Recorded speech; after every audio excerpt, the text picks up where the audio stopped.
있습니다. 에너지 분야 공공기관 기능조정안 지난 6월 14일 발표된 걸 보니까요. 한 5가지가 나와 있습니다. 첫째, 유사 중복 기능조정이고요. 여기에 해당되는 게 기초전력요금을 폐지하고 한수원의 이제 발전용 댐을 수공으로 운영토록 하도록 일괄시키는 거고요. 그 다음에 부실정리 및 비핵심 업무 축소인데 석탄공사의 단기적 감축, 그 다음에 공교 회오전 개발 등의 효율화, 발전연료 해외 개발 폐지, 전기안전공사의 신용품 시험 인증 등 폐지, 안전기대안의 전신주 관련 업무 같은 거, 이관, 특허기의 회계상무 같은 거, 융자 업무를 에너지공단으로 이관하는 것. 세 번째는 민간개방 확대 및 민간과의 경합을 축소하는 것입니다. 그래서 전력 소매 부분에서의 진입규제 완화와 단계적 민간개방, 가스 도입 도매의 단계적 민간개방, 한전 KBS의 화력발전 정비시장의 민간개방 확대, 코펙의 원전 상세 기술의 민간개방 확대, 민간 광통신망과 중복투자로 되는 한전 광통신망 구축사업 중단 이렇게 포함되어 있고요. 네 번째가 경영 효율화입니다. 여기에는 발전사와 한수원, 한전기대한, 한국가스기술 같은 8개 기관의 증시 상장과 한나라 유상증자, 한국시험난방기술의 매각, 광물공사하고 한나라의 국외 출자에 거치는 정비, 원자력문화재단의 효율화. 5번째로 미래의 대비 기능인데 한수원이 이제 원전 수출 총괄 기능 수행하도록 하고, 한전의 국제원자력대학원 같은 거 한수원을 일반으로 뭐 이런 내용이 포함되어 있습니다. 한마디로 왜 지금 발표하느냐 이런 말씀드릴 수가 있겠습니다. 아시다시피 내년 말이 이제 대선인데 그러면은 뭐 정권 후반기인데 내분적이고 추진력이 상당히 떨어질 텐데 이건 뭐 이렇게 구조조정 공공기관 구조조정을 할 수가 있겠느냐는 거죠. 그래서 이게 어떻게 보면 약간 좀 생색내기, 구색 맞추기가 아니냐. 이런 거 하려면 정권 초기에 해서 제대로 공공개혁을 해야지. 이제 와서 무슨 공공개혁을 척하느냐.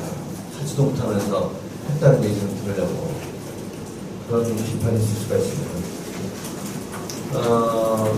뭐 그런 거를 뭐 의미하는 듯이 내용 보더라도 아주 굉장한 혁신적인 내용은 없어요.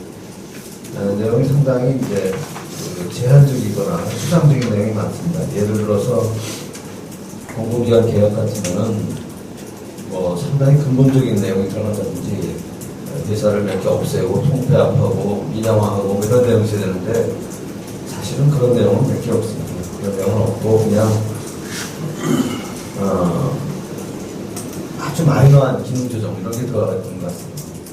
그나마 지난번 이제 발표되기 전에 한번 신문에서 이제 내용안이 한번 나왔을 때는 석탄공사 폐지 같은 내용이라든지 원자력문화재단 폐지 같은 게 있었는데 산업부하고 협의하면서 이게 많이 사그러들었습니다.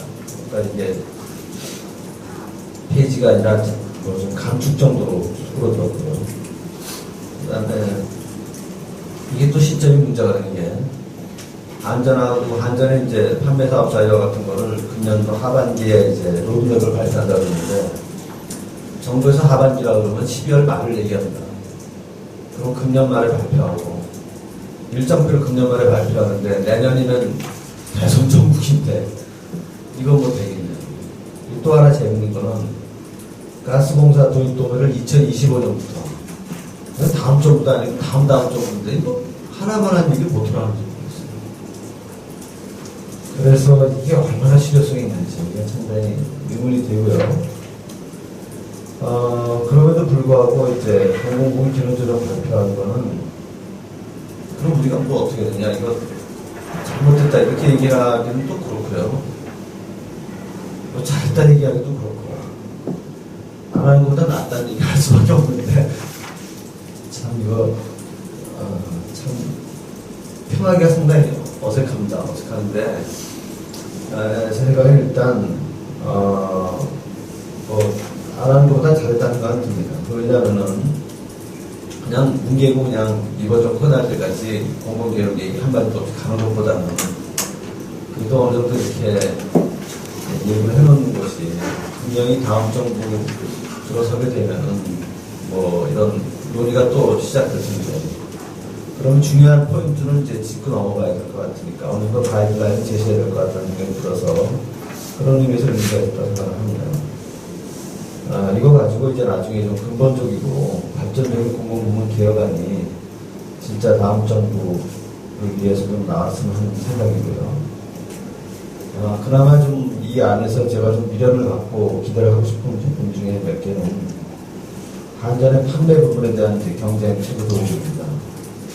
이거는 최소한 저는 한전의 판매 부분을 빅뱅 형식으로 쪼개고 구조 조정해서 판매 부분을 몇 개의 사업부라든지 이렇게 기업으로 분할하고 이런 거는 벌써 불가능할 것 같고요.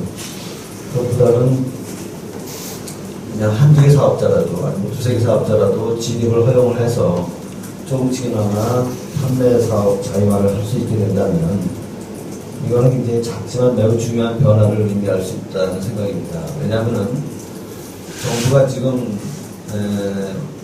전기요금과 관련된 전력산업과 관련된 여러 가지 규제와 관련된 걸 하고 싶어도 이게 제대로 할 수가 없습니다. 예를 들어 말씀드리면 전기요금의 가장 큰 문제점 중에 하나가 지금 요금 구조인데요. 요금 구조가 지금 용도별 요금 구조입니다. 사용자에 따라서 요금을 다르게 매깁니다. 이게 주택용이냐, 산업용이냐, 그다음에 일반 상업용이냐, 농사용이냐, 교육용이냐, 가로등이냐, 이런 거에 따라서 요금을 다르게 매기는데 사실은 이건 굉장히 좋지 않은 요금제입니다. 왜냐하면 소비자가 교차 보조를 유도하고 여기에 따라서 상당히 많은 문제점이 나타나고 있거든요. 예를 들어서 이제 주택용 같은 경우는 요금이 좀 비쌉니다. 산업용은 싸고요. 농사용은 반값도 안 되고요. 그래서 이거를 예전부터 전환용 요금제도로 바꾸자는 얘기가 아주 예전부터 있었습니다. 이게 90년대부터 있었고, 이거를 2002년에 당시 통상산업자원부에서는 구체화시켰고, 전기위원회에서 구체화시켜서 추진을 하려고 했습니다. 근데 안 되는 거예요. 잘 안 됩니다. 그 다음에 또 다른 문제가 주택용 같은 경우에 예를 들어서 누진제가 6단계입니다. 그래서 우리나라 전기요금의 누진제 때문에 요금 폭탄이라는 얘기가 이제 있습니다. 그래서 지나치게 요금이 비싸거든요. 그러니까 겉으로 이렇게 요금이 안 비싸요. 그런데 여름철 에어컨을 좀 많이 쓰는 집에서는 굉장히 요금을 많이 내야 됩니다. 그러니까 이제 약 세계에서 아마 누진제가 6단계이고 실제로 누진비율을 따지면요 10배 이상 됩니다. 그러니까 이건 굉장히 큰 요금이거든요. 폭탄이거든요. 그래서 이런 거를 좀 고쳐야 되는데 고치지 못하고 있어요. 고치지 못하고 있는 이유는 하나를 손대면 다른 게 어긋나기 때문에 이게 국회에서 난리가 날 겁니다. 예를 들어 누진제 좀 고치다 보면요 밑에 요금이 올라갈 수밖에 없어요. 그럼 저소득층 전기요금 올라갈 수밖에 없거든요. 그러니까 그것은 못 되죠. 그 다음에 종별요금제도 고치려고 하면 이제 산업용이라든지 이런 데서 난리를 칠 거고요. 그러니까 이제 굉장히 어려운 문제가 많이 있을 수 있습니다. 그런데 이런 문제는 정부가 전기요금에 대해서 너무 정책적으로 또 정치적으로 개입을 하다 보니까 문제가 생기는데 이게 만약에 이제 이렇게 어느 정도 자유화되고 민간이 들어오게 되면은 정부의 정치적 적을 거기로 떠나는 겁니다. 이건 경쟁체제니까. 그러니까 오히려 이런 걸 자유롭게 추진할 수 있는 하나의 근거도 생기고 그런 문제가 생기기 때문에 훨씬 나은 거고요. 그 다음에 이제 이번에 내용 중에서 한전 발전자에 대한 유상증자가 있는데 이것도 가능하면 현 정권 내에서 얼른 추진되는 것이 바람직하다고 생각합니다. 왜냐하면요 한전도 마찬가지지만 한전의 발전자재 같은 경우에는 설비가 굉장히 계속해서 늘어나고 있습니다. 자산이 엄청나게 늘어나고 있는데 정부의 납입 자본은 계속 늘어나지 않고 있어요. 왜냐하면 거의 86년 한전이 처음에 이제 기업 공개할 때 이후로 거의 늘어나지 않고 있습니다. 그러다 보니까 부채 비율이 계속 증가하는 겁니다. 한전의 자산 또는 발전자 회사의 자산이 엄청나게 증가했습니다. 발전소 지은 거라든지 송배경망 확충한 거라든지. 10배 이상 늘어났는데 자본은 하나도 안 늘어났어요. 그러니까 부채비율이 그랬죠. 자, 그럼 유상증자를 해야 되는데 정부에서 유상증자를 왜 못하느냐면요. 유상증자를 하게 되면 그 중에 일부는 자기가 인수를 해줘야 되거든요. 안 그러면은 지분이 너무 한전 지분이 민간에 커지기 때문에 정부가 컨트롤을 못해요. 그러니까 이러지도 못하고 저러지도 못하니까 계속해서 한전의 부채비율이 안 좋아지죠. 게다가 전기요금 같은 거 규제를 하니까 한전이 사내 일부 이윤 가지고 뭐 설비 지을 수 없는 문제고 결국은 할 수 없이 빚으로 또는 은행에서 돈 모아서 할 수밖에 없으니까 부채비율이 증가할 수밖에 없거든요. 이런 사정은 발전자에서도 마찬가지입니다. 한전이 100% 지분을 갖고 있는데 발전자에 있어서 발전소를 지금 엄청나게 저어들고 있거든요. 그러면은 거기에 맞춰서 자본 액수가 늘어나야 되죠. 자본 액수가 늘어나야 되는데 그만큼 한전이 유상증자를 지분을 유지하려면 해줘야 되는데 한전이 그럴 돈이 없어요. 그러다 보니까 계속해서 부채비율이 증가하고요.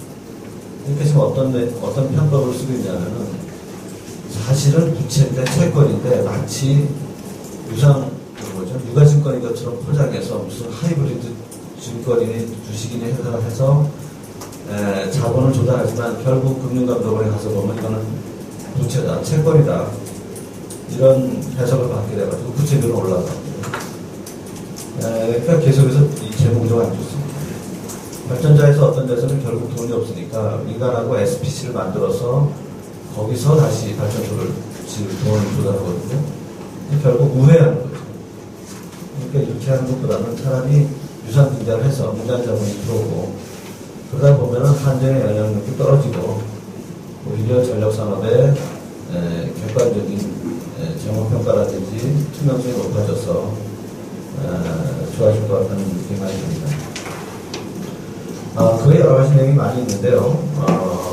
제가 2개 정도를 말씀드렸고, 그 다음에 추가적으로 조금만 더 말씀을 드린다면은, 해외자원개발 같은 경우는 우리 신 교수님이 많이 말씀해 주실 것 같고, 그 다음에 이제 가스가 분야입니다. 가스 2025년부터 단계적으로 민간에 개량한다고 했는데,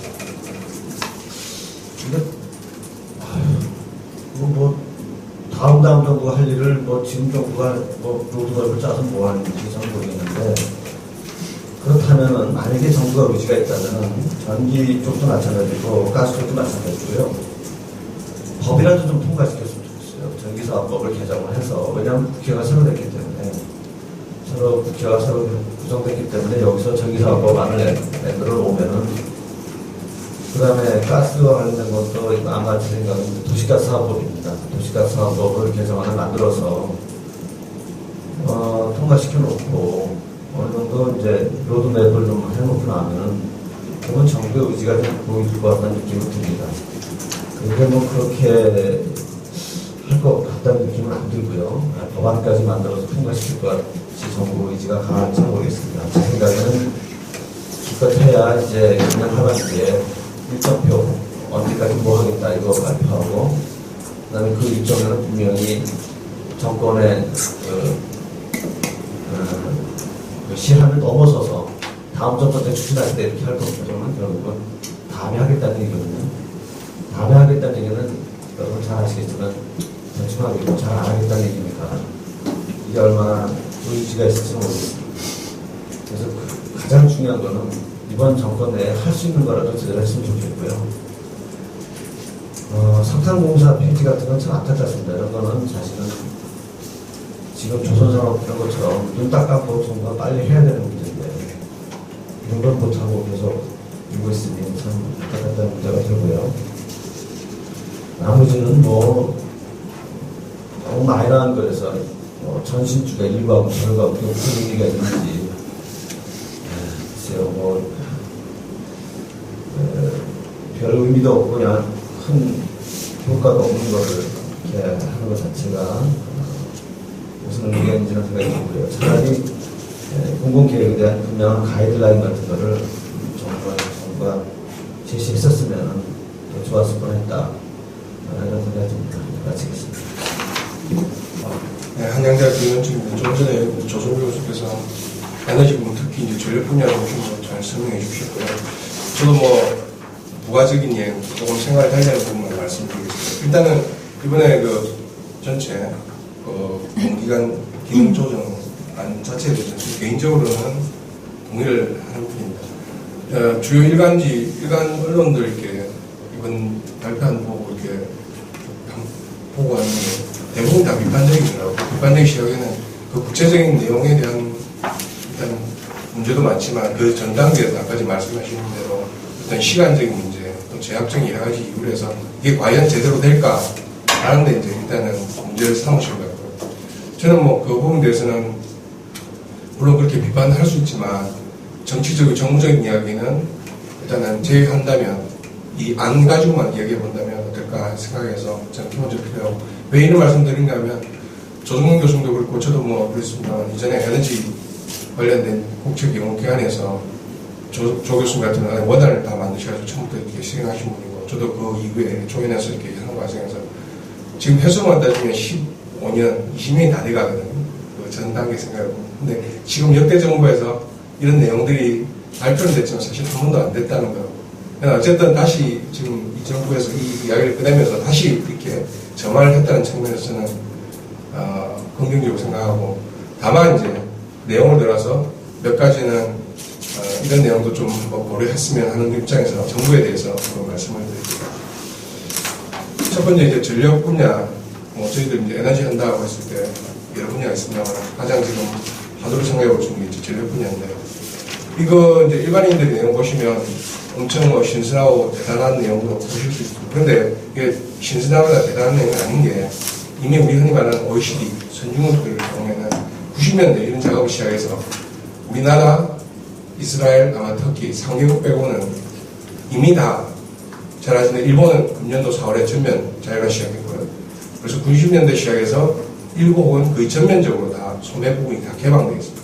이 소매 부분 개방이라는 게 간단한 농구 같지만 사실 굉장히 중요한 의미를 가지는 게 사실은 우리가 이 발전 생산 부분에서 경쟁 그리고 소매로 내려서 이렇게 소매를 거치는 과정에서 지금까지 한전이 다 독점적으로 이렇게 공급을 하는 시스템이지 않습니까? 그런데 이게 소매된다는 것은 한전 말고도 다른 사업자가 생기고 그야말로 소비자들이 그 자기가 전기를 받는 공급자를 선택할 수 있는 새로운 어떤 체계가 구성된다는 거죠. 이게 시장이 될 수도 있고 아니면 어떤 새로운 제도가 도입돼서 이렇게 될 수 있기 때문에 굉장히 엄청난 혁신적인 거다.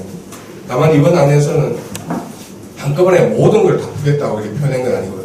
구체적인 방안은 이제 금년 말에 나오겠습니다만 기본적으로 제한적으로 풀겠다는데 이전에 나온 내용들을 유추해보면 일단은 규모별로 이렇게 단계적으로 풀게 됩니다. 일단은 우리 가정용을 이렇게 푼 게 아니고 큰 대규모 사업장을 중심으로 해서 시장이 좀 열리고 그 다음에 다시 2단계, 그 다음에 3단계 마지막 내려오면 이제 최종 소비자가 전화 한 통이면 한전 말고도 사업자를 바꿀 수 있는 거죠. 왜 바꾸냐?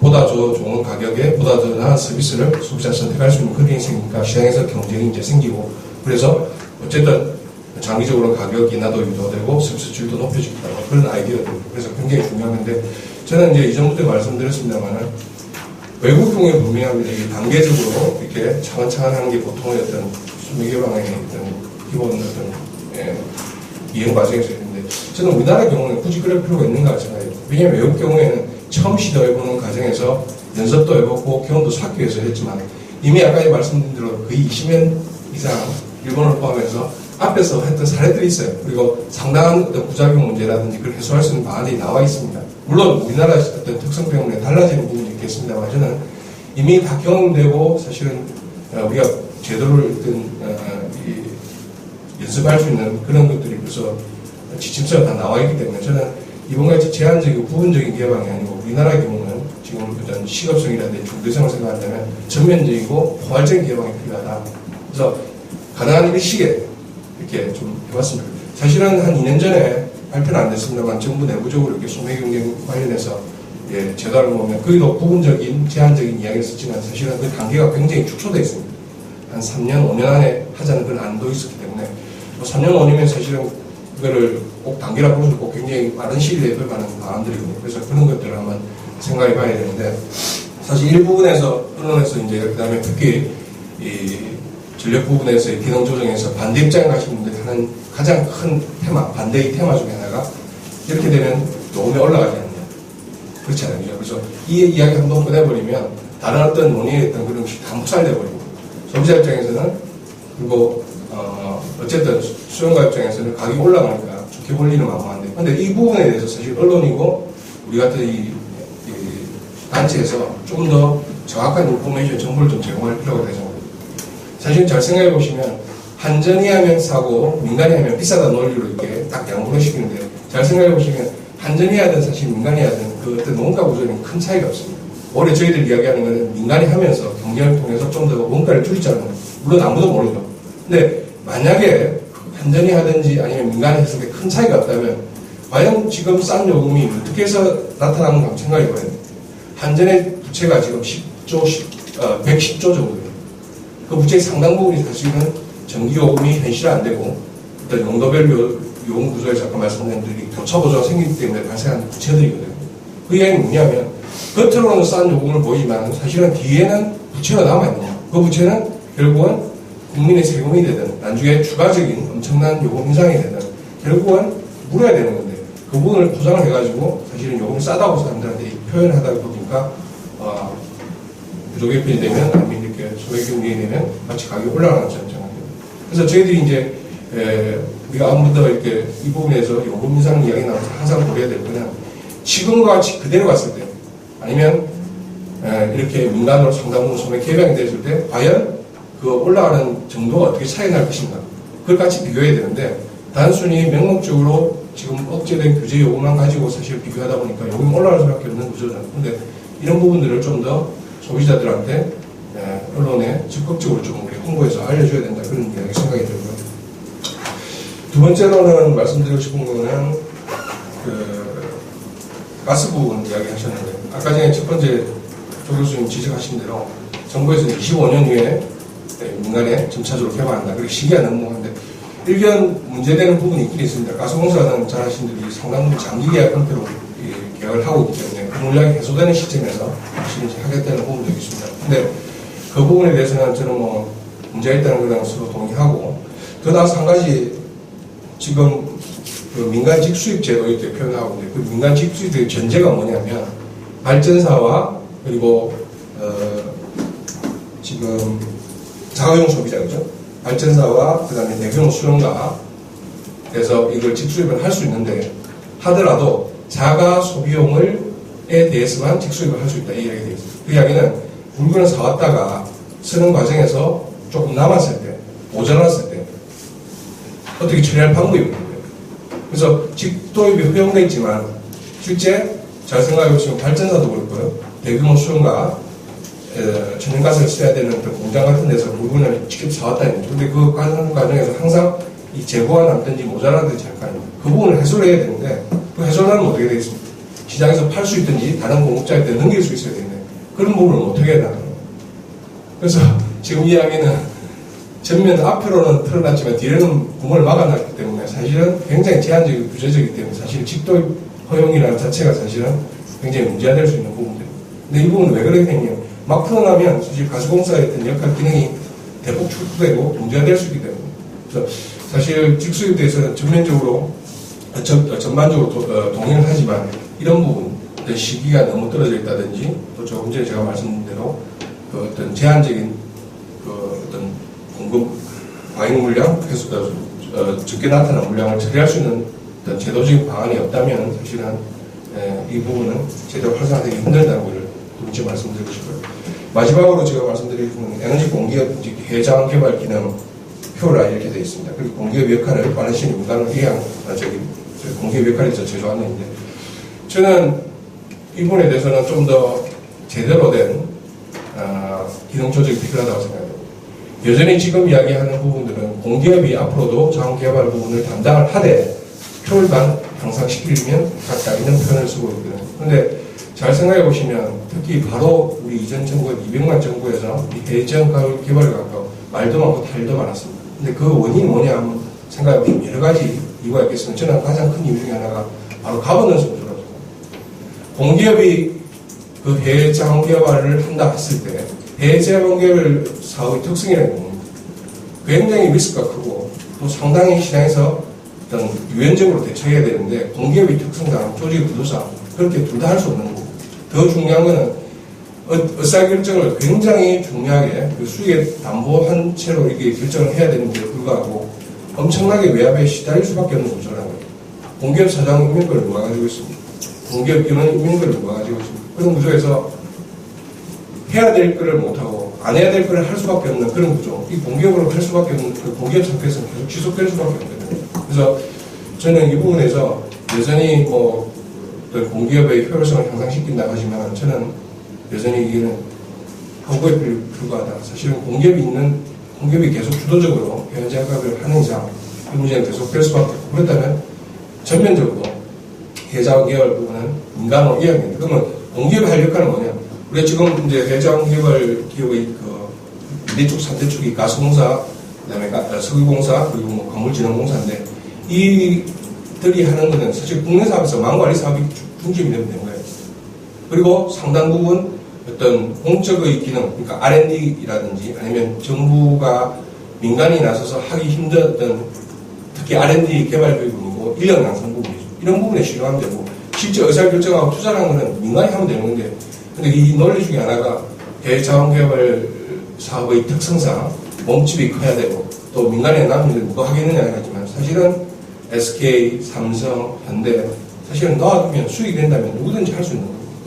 그래서 여기서 이제 한 가지 상충되는 문제가 에너지 안보라는 문제예요.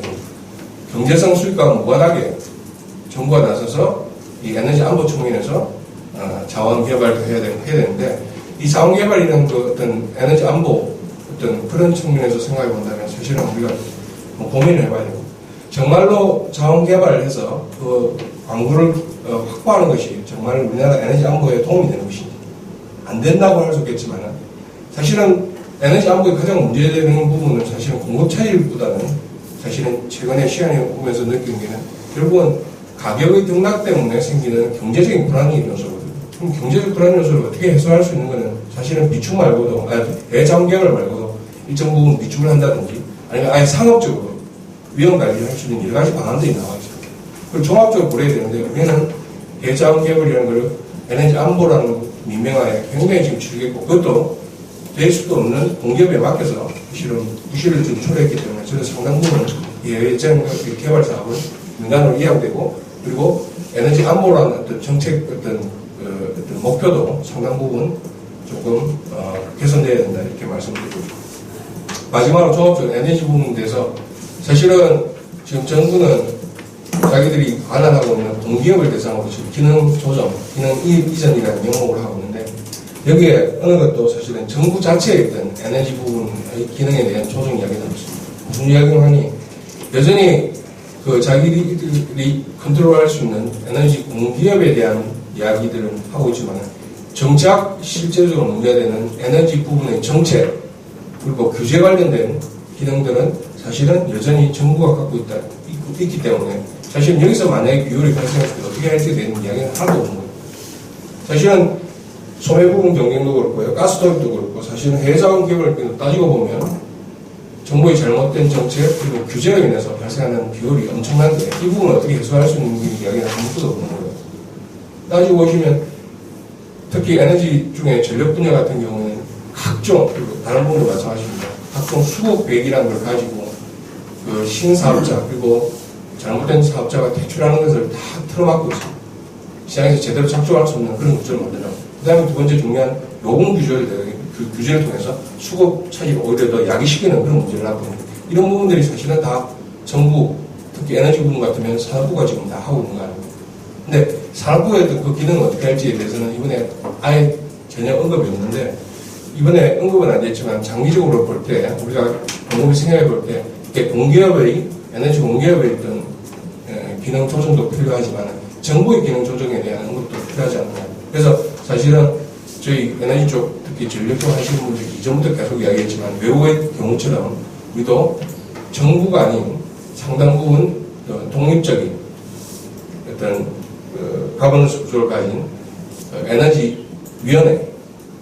에너지위원회를 설립해서 사실은 정부는 정책만 수립하는 것이고 실제 그 정책 수립은 사실은 앞으로의 비전과 어떤 장기 계획에 대한 어떤 가이던스만 제시하고 나머지 실제 요금 문제라든지 신규 신입할 때는 좀 더 독립적인 기구에서 전문가들 집단에서 사실은 이렇게 별도로 할 수 있는 뭐 정확한 그 유사 사례는 되지 않겠습니다. 일종의 공정거래위원회처럼 정부지만 정부에 벗어나서 사실은 제3의 어떤 감시 감독 체계가 이루어져야지 하지. 안 그러고는 그때 방식으로 정부 정책이 설립되고 그 정책 만든 사람이기 때문에 사실은 스스로가 더 나은 개선책을 내기가 힘든 그런 모순된 구조를 가질 수밖에 없거든요. 그래서 이런 부분에 대해서 정부의 어떤 기능 이전 조정 역할도 사실은 이 공기업 기능 조정과 더불어서 함께 좀 만들어져야 되지 않느냐 그런 말씀드리면서 항상 강철 감사합니다. 수고하셨습니다. 자원개발 공기업 공공기관 기능 조정 얘기가 나왔었는데 그 전에 지난달에 그 공청회가 한 번 있었어요. 체제 개편회가. 그것 때문에 저희 사랑 선배들이 많았었는데 공기업을 통폐합하는 얘기가 나왔는데 결국 여러 가지 반대에 부딪혀서 조정되기는 그냥 석유공사, 가스공사는 가고 광물자원공사는 순차적으로 해외 기능을 없애고 석탄공사는 한 3개, 4개 돼 있는 국내 생산 광물을 연차적으로 이제 문을 닫는 식으로 돼 있어서 크게 바뀐 내용들은 없는 것 같습니다.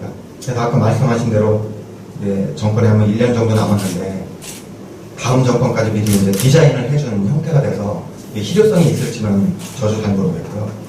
그런데 이 해외 자원 개발은 참 지난 MB 정부 때 이제 대형화 시작하면서 그 고유가, 고자원 가격 시기에 생산 광고 매입으로 단기간에 몸집을 불리는 전략 때문에 지금 그 저유가 시기를 오면서 이게 이제 폭탄을 맞은 상태거든요. 그래서 어떻게 보면 그 몸집이 그런 능력이 안 되는 조직에 너무나 큰 거를 갖다가 이제 맡긴 것 같아요. 몸집이 작은데 거기다 정말 튼튼한 갑옷을 입혀서 휘두를 수 없는 총칼을 내보내서 이 전쟁터에 내보낸 거랑 거의 비슷한 형태가 돼서 좀 안타까운 마음이 있는데요. 이거는 결국 이제 단시간 안에 자기네들이 있을 때 실적을 내기 위한 그 유혹을 뿌리치지 못한 게 가장 큰 것 같고요. 그러면 이제 해외 자원을 어떻게 해야 되냐면 아까 말씀하신 대로 민간 기업이 하면 가장 잘할 겁니다. 근데 이제 그거는 말씀드린 대로 공공성이 어떻게 되어 있는지. 근데 대부분의 이제 자원개발국을 보면 전 세계 석유 매장량의 90%는 국영 석유회사가 속한 나라에 다 있습니다. 그리고 생산량의 70% 이상은 국영 석유회사나 아니면 메이저 석유회사들입니다. 그래서 에너지 기업이 왜 크냐? 그리고 그 회사들이 전 세계 그 시장에 나와 있는 모든 회사 순위에서 10등 안에 이렇게 많이 들어가 있느냐? 그 얘기는 몸집이 커서 선순환 구조가 되면 얘는 100년이고 오래 갈 수 있는 회사 구조를 갖고 있습니다. 근데 지금 이제 한국은 지난 35년 동안 해외 자원 개발을 했는데 제대로 한 적이 한 번도 없습니다. 그냥 걸음마 단계에서 항상 좌절이 된 거예요. 그리고 정부 바뀔 때마다 하라고 했다가 정부밖에 하지 말았다. 엇박자를 하는데 그 엇박자가 온탕하고 냉탕하고 안 맞는 거예요. 해야 될 때는 못하게 되고 안 하고 싶을 때는 하게 되고 이런 것들이 결국 독립성이 없기 때문에 그렇게 되는 건데 아까 그 독립성을 확보를 해주려면 사람이 뭐 민간에 하게 되면 정말 수익이 되면 잘 될 거예요. 근데 그 민간도 한국이 3개 회사만 거의 유지를 하고 있는 지금 상태입니다. SK이노베이션이나 옛날에 대우인터내셔널 지금 이제 포스코 대우로 바뀌는 거. 그다음에 아랍에미레이트의 석유공사와 같이 들어가 있던 GS에너지 이 3개 정도만 일산 한 5만 배럴 이상의 규모를 갖고 나머지 회사들은 성공한 케이스가 거의 없습니다. 그리고 지금처럼 유가나 자원 가격이 낮으면 민간 기업은 다 철수를 하게 돼 있어요. 그러면 결국 유가 높을 때 정부에서 지원해줘서 들어갔다가 유가 낮으면 손 털고 나오게 되니까 계속 피해가 반복하면 그 월급 사장들은 이걸 절대 못합니다. 민간 기업에서. 결국 그러면 뭐냐 오너가 장기적으로만 살 수 있는 SK 정도 되면 이거를 꾸준히 해올 수 있고 수익도 많이 냈습니다. 근데 이제 민간 기업에서 하면 잘할 수는 있을 겁니다. 의사결정도 빠르고.